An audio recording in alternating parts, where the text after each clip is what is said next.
Okay.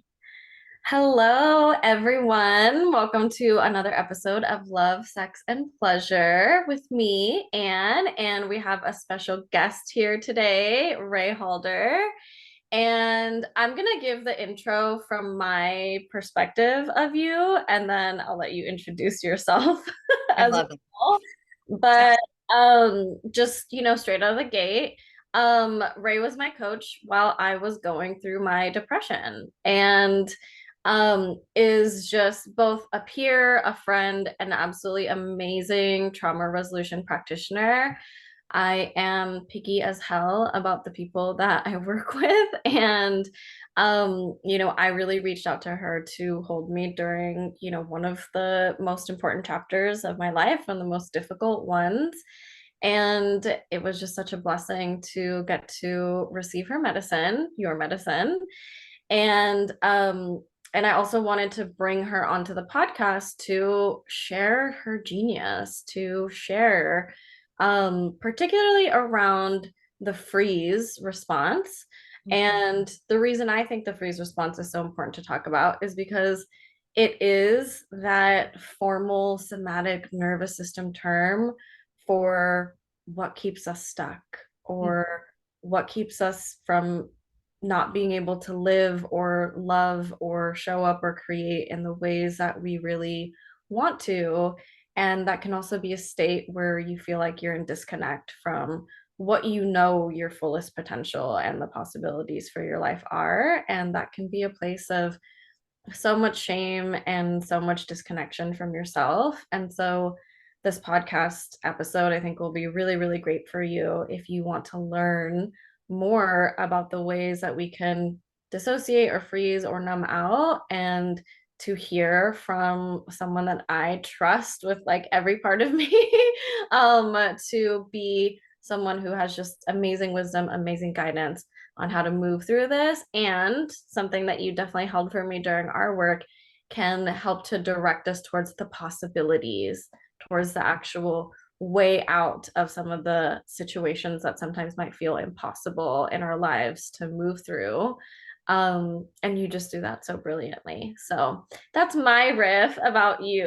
That doesn't even scratch the surface. There's a million other amazing genius things about you. But I would love if yeah, you wanted to introduce yourself, anything about you and your work. I mean, I love that. I love hearing how actually it's kind of enlightening, or I don't know if that's the right word, but it's always fascinating to hear other people describe it because sometimes I think other people can actually describe it better than myself, just in less convoluted terms. But yeah, you did a great job. I do somatic trauma resolution work. I especially work. I really love to work with like healers, leaders, therapists, teachers.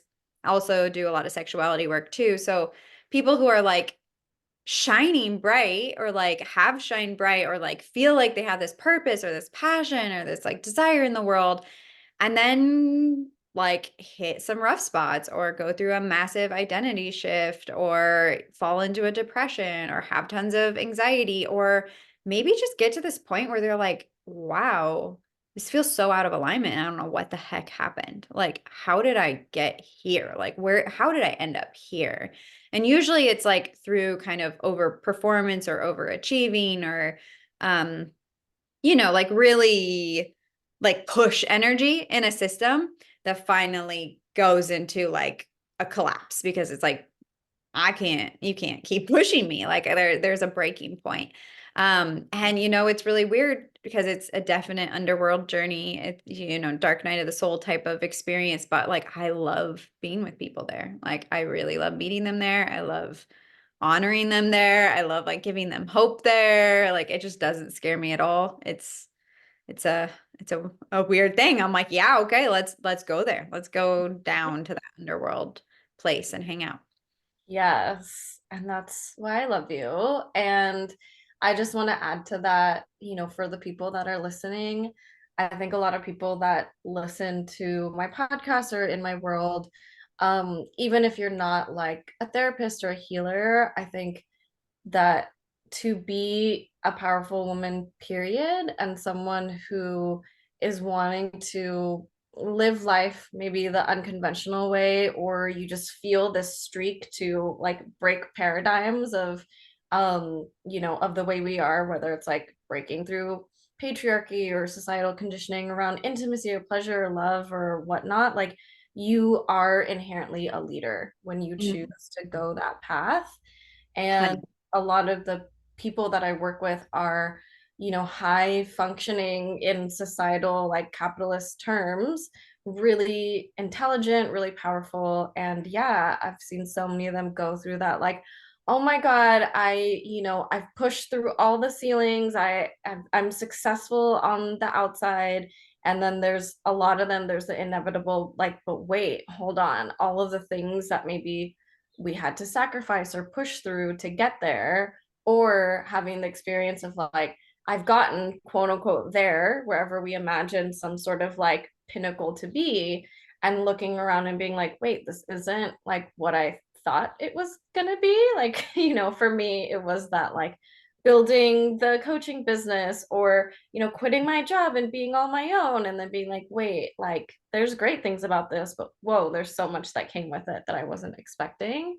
Absolutely. So I just wanted to name that, to also like, if you see yourself in that sort of situation or place, this will be a very relevant conversation for you. 100%. I'm so glad you named that and like qualified that. Yeah, I see leaders as like I mean, so many people are leaders, but I feel like every client I work with is a leader in some shape or form because they're like, "Wait, I know there's so much power here. I Mhm. know there's so much beauty here. I know there's so much energy here, but where the heck is it? Like, what happened?" Yeah. Yeah. Yeah, key piece. So maybe let's just start with talking about freeze and just like the 101, what is it? And if we were to both give the like nervous system, all of that background on it, but also like how might someone know that they're in a freeze response? Yeah, absolutely.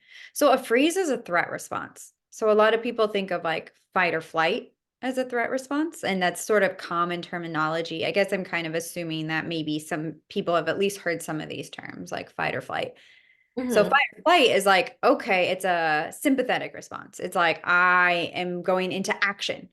So fight is like, I'm going to fight back. I'm going to defend. Flight is I'm going to run away. I'm going to go away. I mean, flight can look like so many other things too. Like it can look like um sort of like delusion, or it could look like fantasizing. There's a lot of ways we can go into flight, but it's this energy of like, how do I get away? And Hmm. freeze happens. So freeze is a parasympathetic response that happens when the body unconsciously, usually it's unconscious, has decided fight or flight won't work. It's like that's not an option. And so I have to go into stillness, into shutdown, into like, where's my invisibility cloak? Into like all systems power off. But that's kind of an interesting thing that a lot of people don't recognize is like freeze is a threat response, but it's sort of like the last resort threat response.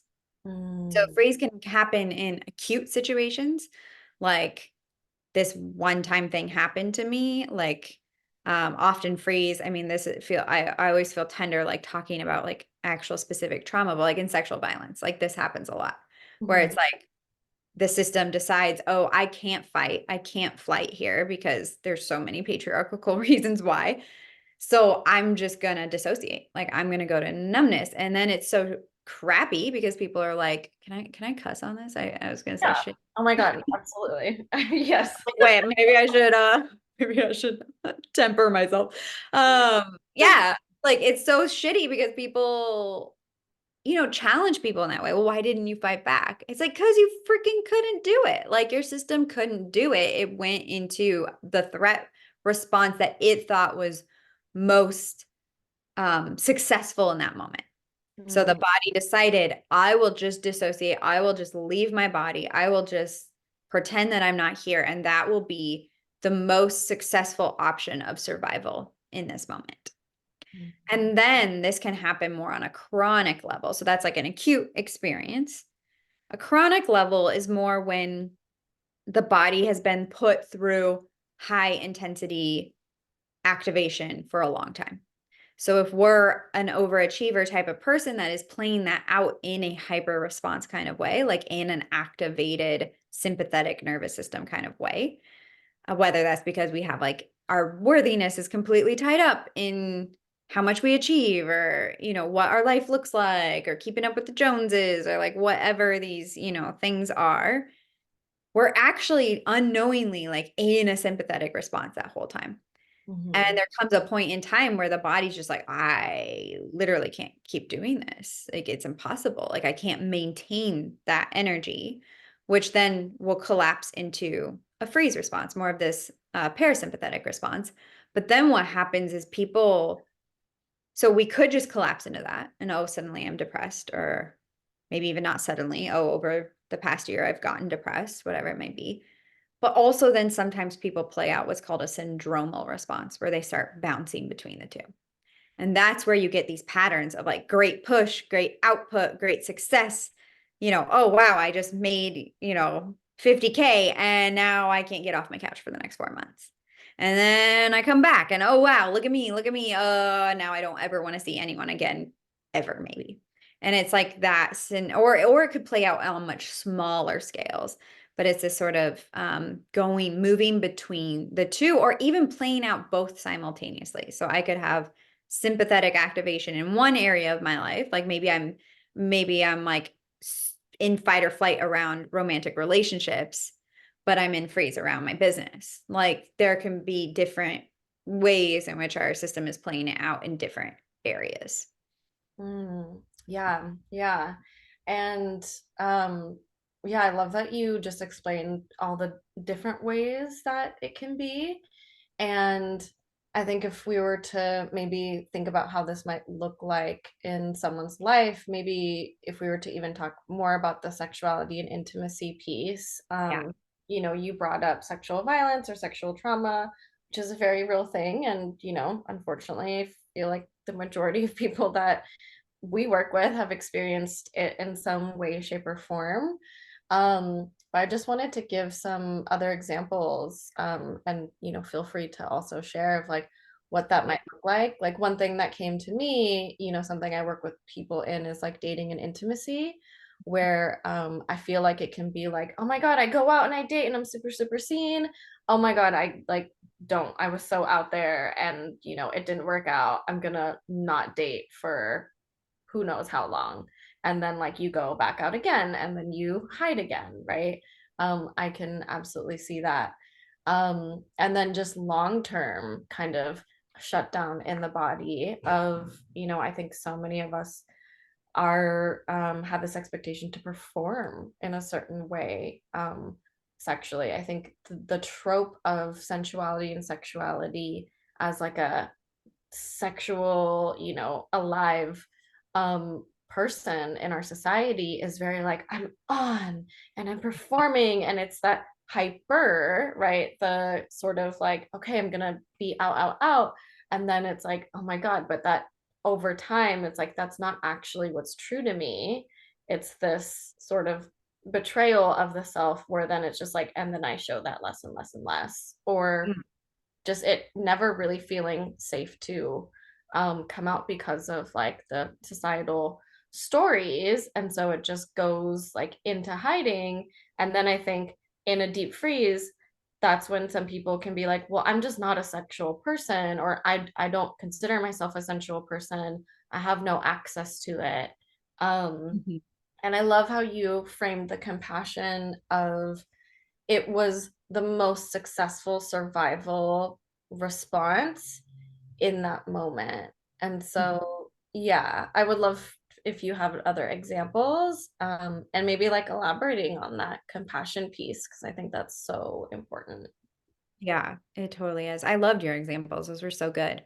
Yeah, I feel like freeze can also just show up as like numbness or just like lack of interest, Mhm. lack of desire. Like you kind of even said you said that, but just like like even on larger scales, like, oh, I just don't really like self-pleasuring. I'm not into that. Well, that might be the case. And there also might be a freeze response that's playing out too.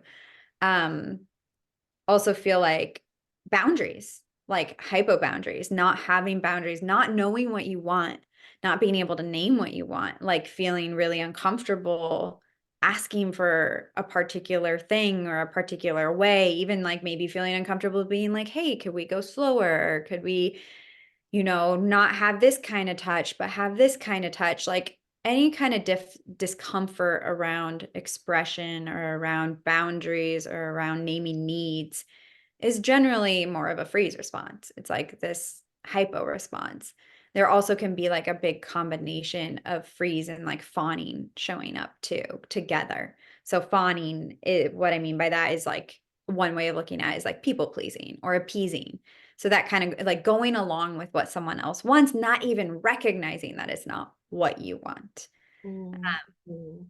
And yeah, we're usually really unconscious to these things. Like we don't even realize that we just like think, oh, this is just the way I am, or this is just what it is. And, or we don't even recognize, like oftentimes I work with a lot of clients who dissociate while they're having like sexual intimacy with other people, but they might not even recognize that that's what is happening. Like they're like, oh, I just don't like it, or I just don't enjoy it. And it's like, oh, once we get in there, it's like, oh, actually you're gone most of the time, Mhm. which makes so much sense. And of course, you don't enjoy it. Like Yeah. there isn't presence. Like you're not there to no fault of your own.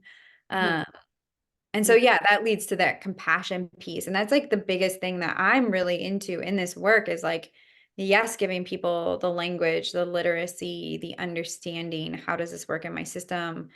But it's like, gosh, can we just unshame it? Because the thing with like freeze is it is very connected to shame. Like it's not just shame, but I believe that shame in the body is one of the slowest, coldest energies that we hold in our system. And so it does often connect to freeze. And because it's shame, that's why like we often don't realize we're in a freeze response because it's cold, it's shut down, it's numb, like we can't actually feel it in the same way that maybe we can feel a fight response, aggression. I feel that like my whole body's clenching and I'm ready to freaking explode over here. It's like Mhm. that's different than like I'm numb or I feel shut down or I'm like scrolling on my phone and not realizing that 45 minutes went by and all I've done is like laugh at memes or maybe not even laugh at memes. Maybe I just got depressed at the world because it's all I can do. Yeah. So it's like, how can we bring in understanding and make it make sense? And that's like the such a core piece to this, to working with the freeze response is like, how can I make it make sense? Because our impulse, whether we recognize it or not, is generally to shame ourselves. Mhm. Like if you even think of depression, like it's different these days than like when I was a kid.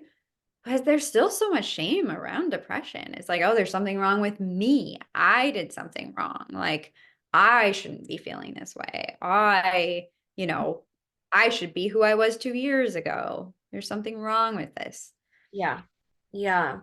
I also think too, like as you're speaking of that, I think in the whole structure of like capitalism and performing and being on, and we could even fold in social media, like all of the climate in which we live in, freeze being the slow, the quiet, the not productive, the Right. energy saving is just absolutely taboo in terms of like those layers too. And so I think that also makes it the easiest to shame. Yeah. And, I did want to fold in my experience and our experience working together. I think that was one of the biggest medicines that you gave me in the beginning of it because I'll just go for context here. um, I didn't realize I was depressed. I think I was probably syndromal or just like I don't know. I found the term high functioning depression. I don't really fully know, but it just felt like, oh yeah, that's me. I'm functioning, but I'm depressed.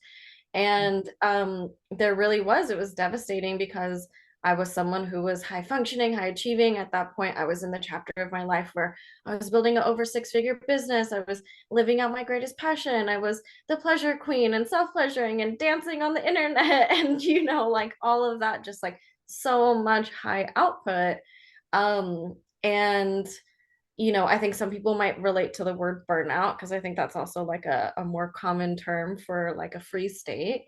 I didn't know that I was depressed for quite a long time. Like you said too, it often comes in subconsciously.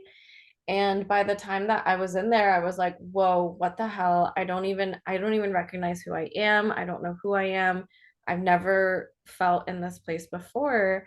And you were so amazing about that was actually like a mantra, Mhm. like that I feel like I said to myself so much that helped to unshame the depression to the point where then I could work with it and what's underneath it, which I'm sure like you'll get into. I would love to hear like, your take on that piece. But it was like every moment of being depressed, being like, it makes sense. Mhm. It makes sense that you feel this way, and it makes sense that your body feels this way. For the past 3 years, you've been building something from the ground up. For your whole life, you have, put really high expectations on yourself. Like, all of this, like, there were other things that had happened in my life that were like big ruptures and just every moment being like, okay, because it was when you go through such a big shift in your identity and going from, a high high to a low low, even if it like did happen gradually, it can often feel like, oh my God, all of a sudden I'm here. Right. Um, I think having that compassion, having that like, and it makes sense that you feel this way. And so I just want to reiterate that for anyone who's listening, who's like, oh my God, I'm right, realizing that I have been in freeze. Like, if you grew up in a place where you were never taught to even consider your needs as in intimacy or in life, which is most of us, it Mhm. makes sense, right? Right. You don't know them. If you're also have been on a journey like me and you pushed yourself and burnt out, it makes sense, that your body feels that way. It makes sense that your capacity is lower. And I think that that is, I mean, I know you talk about freeze literally, if you think about freeze as an unthawing, like a melting, I Mhm. think you cannot really melt or start to unthaw freeze without that like deep, deep, deep, deep, deep, deep compassion first. Yeah. I mean, yeah, that's how I feel. I think that's why I took that approach because that's what finally worked for me too in my own nervous system. And I think so many of us approach healing, self-help, self-development, like coaching, all these things from such a fix it mentality. There's something wrong and I have to fix it.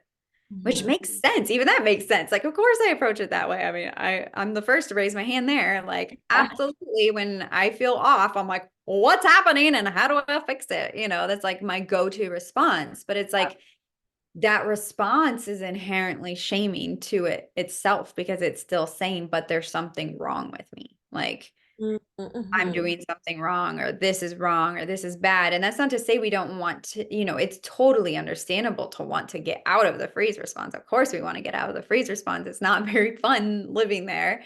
Mhm. And the way that we get out isn't fixing it. It's like at least not the first steps. Ugh, yes. Oh my God, that part. Yeah. And you just saying that made it click too. Looking at my journey, it had to be, I think the reason why I didn't realize I was depressed for so long, or quote unquote high functioning depression, was because I was trying to fix it. I was like, I Right. don't feel good. Wait, let me try this. Let me try that. I even, I tried going on a super romantic vacation with Kellen, like the Italian vacation of my dreams. And it was the moment that I realized I was still miserable, sobbing in the airport on the way back from Italy, when I was finally like, okay, like this is this is a thing. This is like a real thing. And I really love that reminder of when you're in a free state, it's it's not about trying to get out of it. It's about actually meeting it Yeah, and getting to know it. And exactly. it's there. So yeah, I think that's a perfect segue into um once we begin to understand it and have compassion for it, what does it look like to begin to work with it, to unthaw it? Yeah. Yeah. So, if you think about thawing, like let's think about snowmelt. Like I live in a mountain region where there's big mountains, snows a lot in the winter, skiing, snowboarding, all the such. And if there's like a huge warm wave, like and that snow melts too fast, that can lead to flooding. Like and it can, lead to some destruction. I'm not saying that's inherently wrong or bad or good or whatnot, but it's like it's intense. It leads to intensity. And so a big approach, like the way that I really teach approaching freeze is like, what is the absolute smallest doable step that you can take? Which is annoying. I think all my clients say, they're just like, oh God, don't say smallest doable step one more time. But and then I also always say, whatever you think your smallest doable step is, it's probably actually like you need to cut that in half or maybe even in quarters, like how can you make it even smaller? Because often, not always, because I mean, we can get real complex here, but there's many different types of freeze. So I actually talk about like 5 different layers of freeze. And this comes from my teacher, Bridget, who does alchemical alignment. And she's the one who taught me these layers. And I think she's the one who created the layers. Um, but underneath some freeze is a fight or flight response. It is like a threat, another threat response that never got to play itself out. So Mhm. if we're like melting off that freeze really fast, well, boom, we can be shot right back up into that sympathetic response, high intensity, so much energy. Okay, I have to deal with that too. Whereas often, especially when we're dealing with chronic freeze, which I would say 95% of my clients are like chronic freeze clients, what we're working with underneath that freeze is like lifetime trauma, is sometimes karmic trauma, is ancestral trauma, is lineage trauma, is birth trauma, death trauma. Like it's like so it's stuff that has never seen the light of day, whether that's in your line or in your family's line or a combination of both. But it's like the stuff that hasn't had permission to be seen, to be met, to be like witnessed in some way. And so the smallest doable step both starts offering us a tiny bit of momentum. So like an example of the smallest doable step would be like if someone would say, "Oh, I can't ever go outside." Like it's just like it's too daunting and overwhelming to go outside. Okay, could you stand at the window and let the sun shine on your face for 2 minutes a day? That might seem crazy, but for someone who's like, I can't even get out of bed, I can't function, that might be the smallest doable step. And what that does is it slowly starts giving a small momentum towards a shift, towards something else. And in the meantime, if we're talking somatic trauma resolution work, a piece of this is also, and it doesn't have to be, but it's uncovering the layers in the body that felt they had to go into hiding in the first place. And Mhm. what are those pieces that have gone into stillness, that can't move, that don't feel safe to be seen? And can we create the right conditions? Like, can we bring in the right medicine for them to slowly feel safe enough to be seen and therefore to be met, to be felt, to be expressed, whatever it might be? It's so different for every person and unpredictable, honestly. Um, but yeah, it's like, okay, how can that then feel safe to come to the surface? And that's such a key piece too, is like safety. And so many of us try to push ourselves out of freeze, which like is like so unsafe to our bodies. Like Mhm. it's actually the opposite of what our systems want. They're like, don't push me. And Mhm. usually push, it might work temporarily, but in general, at least like most of the clients I work with in their systems, I work with like, people who are pretty sensitive, like have a lot of sense, like just yeah, sensitivities in the world. I'm like, I consider myself a highly sensitive person. Yeah. It's like the system is like, don't fucking push me. Like, I Yeah. will go even further into hiding if Yeah. you keep pushing me. And Mhm. that's also what creates that like syndromal back and forth response. Yeah. Yeah. Yeah. Yeah, and I can see, if we were to think of examples in the sensuality kind of world, I can see like, I mean, I love how you talked about oftentimes underneath the freeze is something that has never seen the light of day. And I feel like, I mean, let's talk about pleasure and sensuality and like all of that. Like, for, I don't know, I want to say almost all of us, lineages ancestral for decades, centuries, however long, that healthy blueprint of genuine sensuality, sexuality needs, or even the harms that have happened have not seen the light of day. I think for me, often with my clients in someone's whole lifetime, I have so many clients that are like, whoa, I have not said this to anyone or allowed myself to look at it. Um, and then, yeah, like the generations before them, just even beyond that for so long. And so, um, yeah, thank you for naming that. Yeah, I think that's really important. Yeah. Um, yeah, Especially bringing in like also even like spirituality or religion and like the trauma around dogmas and doctrines. Like there's just so many layers when we start opening up, yeah, the conversation towards sexuality. It's yeah, like there's so much stuff we don't even realize is there.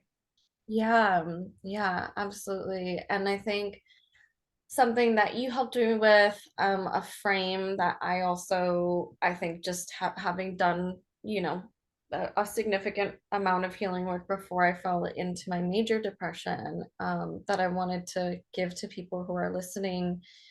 I think that there is a phrase, probably that you've used. I don't know where exactly it came from, but it's like, I think trusting the intelligence of what is under the freeze, Mhm. and trusting or being able to hold the possibility that what's under the freeze is like a vital and important and like worthy of care part of you.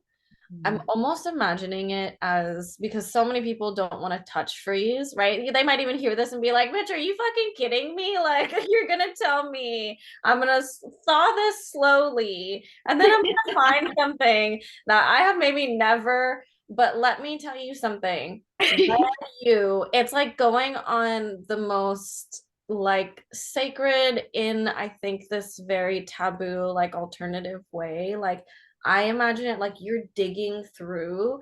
Imagine like, I want you to think of it as like there's been something so precious in you that Mhm. had such a true need that got harmed, that it created this ginormous ice chunk around itself. And it's almost like melting it away so that you can go like rescue that precious being and like hold it and be like, oh my God, you have been waiting for me for so long. And I just can't even, I'm like emotional saying I it. know I'm ready to cry. I'm like, oh my God, Anne. But it is like, this is what it feels like to me. It's like Oh, going yeah. in and being like, oh my God, like I'm finally here. I feel Mhm. like that's how it felt for me working Yeah. with depression, where it was like, damn, like I didn't even realize how much of myself I sacrificed or was like hard on myself for in like building and hyperachieving like my whole life. And there were other layers and other pieces. I think spiritual shame came up in our work Mhm. together too, of like, oh my God, like, but it felt like when I was willing to be like, okay, something is underneath this that is important for me to know, I was able to like scoop that part of me up. And I think that I think that's why I can't stop talking about depression, because I'm like, oh my God, like I think everyone has those parts of them in them. And like, wow, what an incredible thing that I'm still even integrating, right? Like imagining like holding that part of you that's been wanting to be held maybe for lifetimes, generations, many lifetimes before, and it having the experience of being held. Like I can't even begin to describe what that's like. It's wild in a great So way. it really is violent every way. And like your description just there, like I seriously feel so touched. I have tears in my eyes. I'm like, oh my gosh. Like that was so beautiful and so freaking real. Like it is so real. I see freeze as like a valiant protector. It's trying to protect those really, really precious parts of ourselves. Mhm. And when there's enough safety that's brought in, then it will start trusting that we can meet those really precious parts of ourselves and we can give them the love and Yeah. Yeah. the care that they need. Mhm. And I agree. I mean, I think we're like weird little underworld goddesses, but I also think it's like the best freaking journey on planet Earth. Like when I discover new layers of freeze, like even just like a month ago or 2 months ago, I was working with my candida. Like I have chronic candida issues, like I have chronic digestive issues. I've had these forever. I consider that a freeze response. It's a way in which my system shuts down. Digestion is like the very first thing to go for me when I feel stressed out.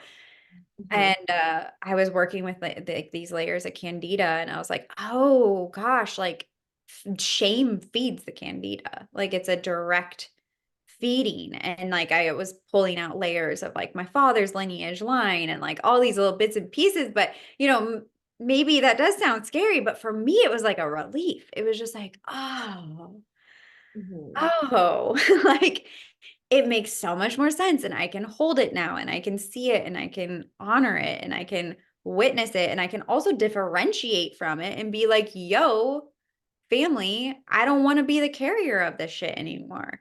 Like, I need to give it back. Like, I need the earth to compost that or I need someone else in the line to hold that in a different place other than my life." Like, that's not for me to hold anymore. Mm. Yeah. Oh my gosh. Thank you for sharing that and bringing in that way that it can show up in even, chronic health things. I know that there are people that listen that, experience that. So thank you for sharing Yeah. that with us. Yeah. I kind of want to double back a little bit to the smallest doable step piece because we're talking Mhm. about practicalities. Just to Yeah. recap, so people are tracking here, it's make it make sense, have compassion, understand the freeze. Lots of the like, it makes sense that you're here. I Mhm. feel like we got into the territory of like, okay, and what's like the gem? What's the piece that we're discovering underneath it? But I want to go back to the doable step piece Mhm. because I think that's so underrated. And So, it's something that I tell my clients all the time. I'm actually such a fan of the smallest doable steps. But yes, I can understand why clients or people would be like, no, I want it all now. But I think also slower is faster and slower is more effective. yep. But I did want to give the examples just from our work together. Um, I like, yeah, could barely make it out of my house sometimes in depression. And one of the smallest doable steps I did that you reminded me of today, we were chatting before recording, was I just stood outside of my house in the morning and let the sun touch my face. And I didn't have to take any steps further than just right outside my front door. And I would just let actual like outside touch me. Um, and that gave way to then being able to, do more stuff to physiologically take care of myself, which was an important part of moving depression. I also remember telling you, like, I can barely feed myself. I was like, I can't eat anything that is more effort than like instant noodles and McDonald's. I just wanted to eat McDonald's all the time. And of course, there's going to be a lot of shame around that. And I feel like you were like, what if it made sense? And also, like, if right now getting food in your body is like, that needed, what if that can be your smallest doable step? And I think I remember sitting in a McDonald's and being like, oh my God, I'm taking care of myself. Yes. Finally. And then being able to then like that just get it just gave way to being able to steadily do more and more. But I wanted Totally. to paint a picture to people of like quite how small and literal that was for me at some points. Yeah, Yeah. absolutely. And how like the slow, this is kind of corny, but like the slow leads to flow. It was like unshaming that McDonald's was the only way you could get food in your body. That then I like remember, I don't remember the exacts, but I remember like the day you texted me like celebrating that you like cooked a meal or you meal planned. I don't remember the ins and outs of it, but like I remember you being like, "Oh my God, it happened. I did it." And it's just like, yeah, that's what leads to that. It's like doing those smallest things. And it's so I think, it's hard for a lot of us based on society and capitalism and this like fast-paced world that we live in to actually trust and believe that slow can lead to fast. Mhm. But I believe slow is how quantum leaps happen. Like, I don't think quantum leaps just happen out of thin air. I think they happen because it's like, and like, and then boom, suddenly something happens, but it's because 20 years of shit built to that moment. Yeah. Like, and if you think of the earth as a whole and like the universe, like things move freaking slow. And we do have these explosions and we do have these volcanoes and we do have these transformations and we do have, it's not that it's all slow, but it's like there's something about Kairos time, like the time that it takes like a flower to unfurl. And we're not sitting there staring at the flower being like, well, you're moving a little too slow this spring. You should go a little faster. Like, but it goes at its own pace and then it blossoms. Yeah. Yeah. And so maybe let's get to yeah, that maybe let's bring us to the moment where we're like, okay, and now this is what's underneath the freeze. Hmm. Um, what do you have and maybe like guidance wise to folks around that? I mean, it varies on what is there, where to move with it. Mm, And also how one responds to it is so unique to human beings.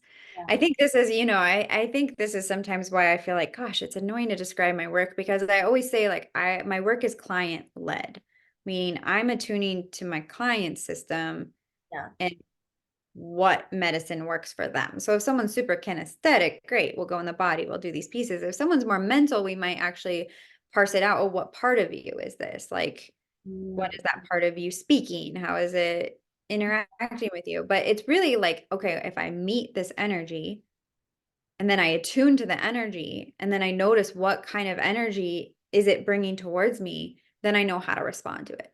So mm, if what I meet in that phrase response is like an abusive voice, well, I might need to respond with some boundaries. I might need to respond with some like, actually, you don't get to treat me like that. Like that is uncalled for. That is not okay. Like I will not subject myself to that energy. If that mhm. phrase is like underneath it is like your 2-month-old self Right.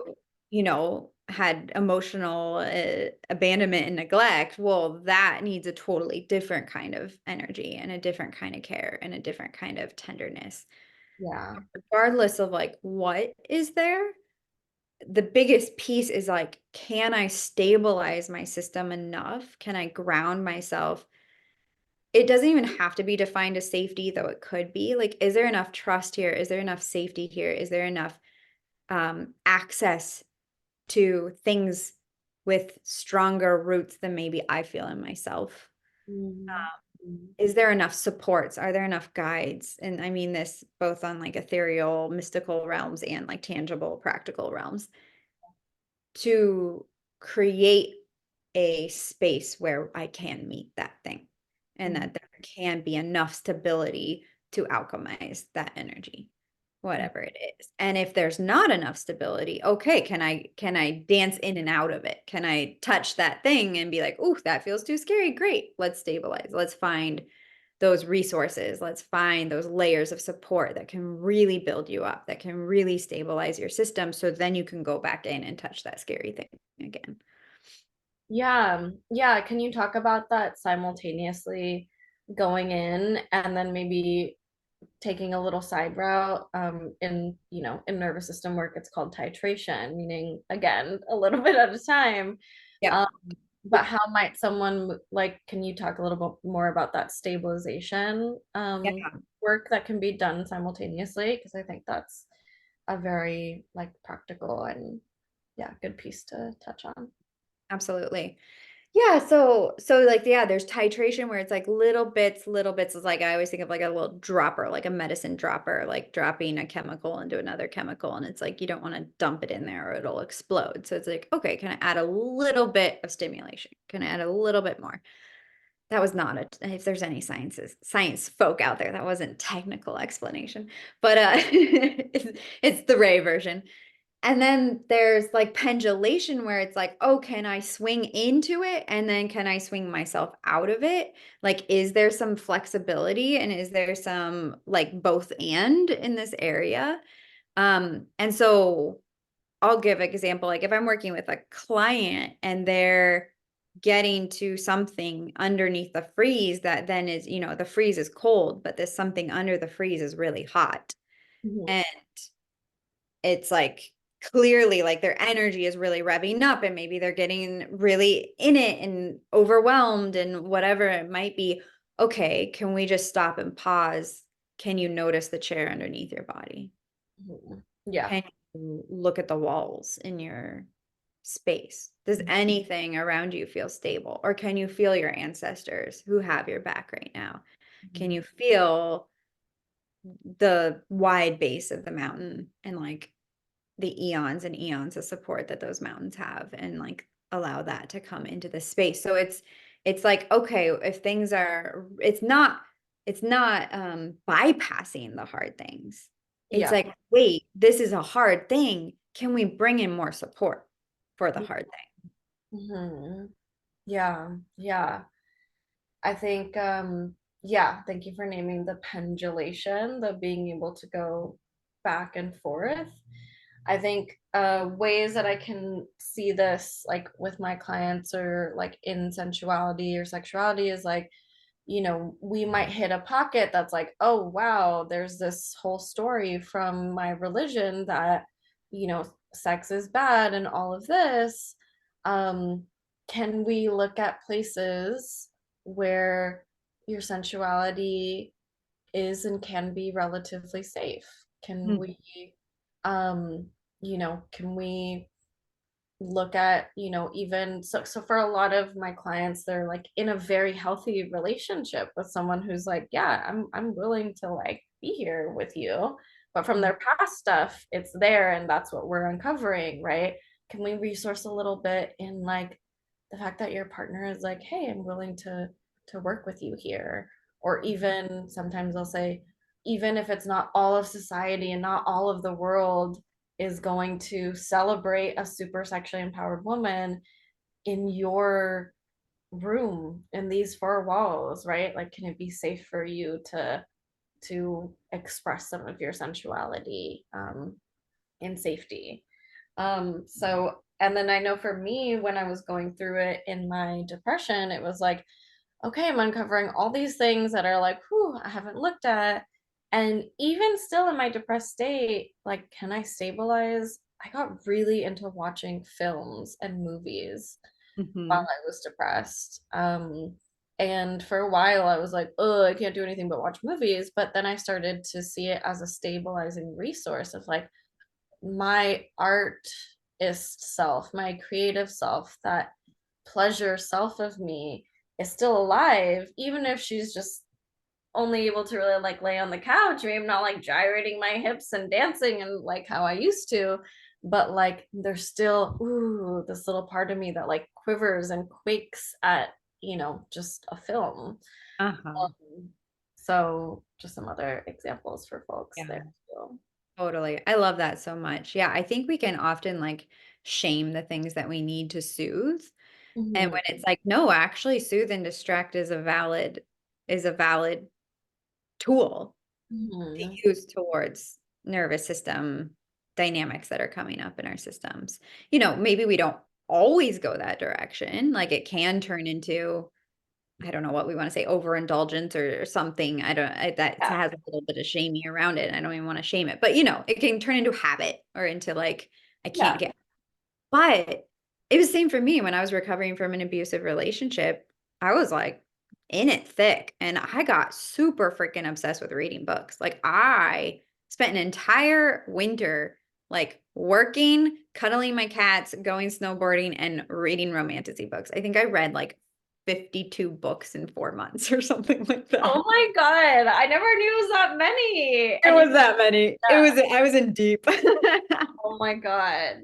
But it Yes. was so resourcing for me. It was so good and it was so almost necessary for me to like escape into these other worlds and to like feel into hope and possibility and like a lot of the like female main characters are these like really powerful badass women doing you know like freaking slaying monsters and rawr and then like having epic love and it was like oh my god yeah like I am alien, alien is me and Oh my God. I love it. I love it. I love it so much. And I think too, maybe to like start to round this out, you also talked about like what are some of the tangible supports and, you know, whatever. Sometimes I don't like to say this, but I think it's just true. Like I know for me, and so much of what you're describing, it really is like having someone to really hold you and guide you. And, for me, it was having a coach, having someone who, I mean, I can't even describe how powerful it was to just have someone be like, this isn't it. Like, this is not forever.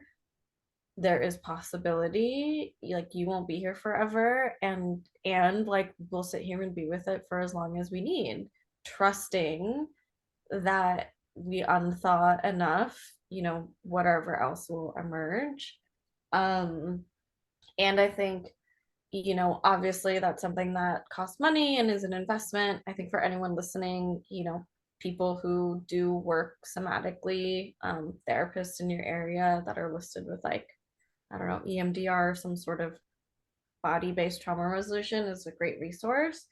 But I know I also had to um, call on my people that were closest to me that I felt that I could really trust to tell them, I am in depression.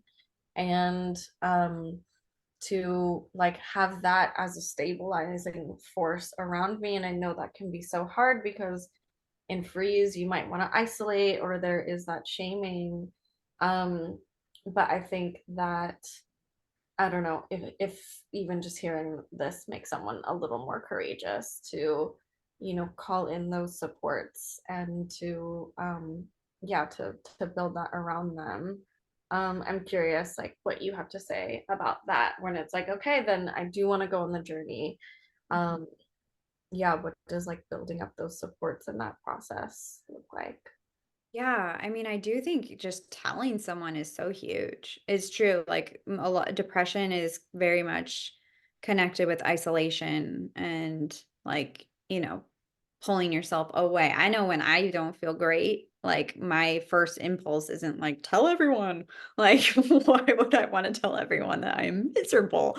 Um, but it's like, yeah, if you can find that one safe person and I think that's really key, you know, have had client situations where they're like, "Well, I told my mom and she responded so shitty." And it's like, "Yeah, I'm sorry for that." And like there is a piece where it's like tell safe people. Like not that your mom might not be safe in 800 other ways, but like Mhm. if someone can't have empathy, you know, some people are just naturally good at empathy even if they haven't had the experience, but some people just they don't have that capacity. Like it's just they haven't gone through enough in themselves or looked at enough things inside that whatever it might be and it doesn't make them wrong or bad, but it's like that might not be the person to share it with. Yeah. So, safe people, is there safe people? I'd say that's such a huge stepping stone. Mm. Even like, you know, if it even if it's like I have no resources or I don't have enough resources to like pay for help, there's like a lot online even of like support groups or you know, Facebook groups. Like it's kind of wild what you can find in there. And just like, is there anywhere where this can be unshamed, where you can really like just say the thing, Yeah. be witnessed in it? Yeah. Yeah. Um, yes, thank you for pointing out that nuance is very, very, very important. Um, yeah.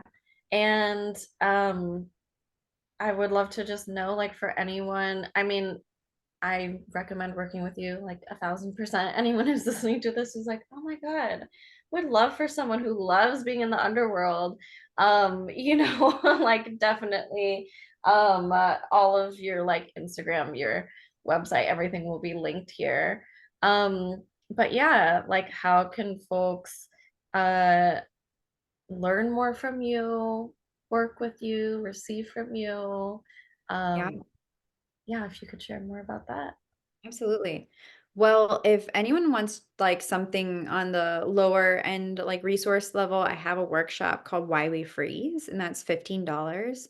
I can give you the link so it can be posted. And that's like I go through, I talked about like the 5 different layers of freeze. In that workshop, I actually go through those 5 different layers of freeze, and it's 2 hours long. So that's like a great resource. We also do some stabilizing in the beginning so you can get attuned to that. And then I'm also running an 8-week course, which starts May 31st, though I will keep letting people in a couple weeks into it. And that's called Finding Flow. And it's about, yeah, how do I find flow in these different freeze nervous system dynamics that are happening inside my system? And there's also an optional retreat with that. So you don't have to do that. You could just do the course, the 8-week long course, which will be pretty deep and provide a lot of both like top down and bottom up information. So both educational like information, but also embodied transformation. Like how do I somatically work through this? Um, but then, yeah, there's an in-person retreat actually in where I live in Taos, New Mexico, which is such a beautiful place. And in that, we'll really be working with nature elements and like, how do I work with my freeze in the natural world? Like, how Mm, do I work with, the animal kingdom, with the land, with the water, with all of these also, mystical elements that maybe are unseen.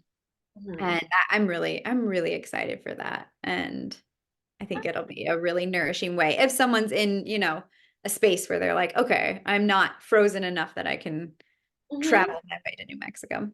Yeah. Yes. And then do you still have your one-on-one open too? Yeah, thanks. So, yeah, thanks for the prompt. I also do still have my one-on-one practice.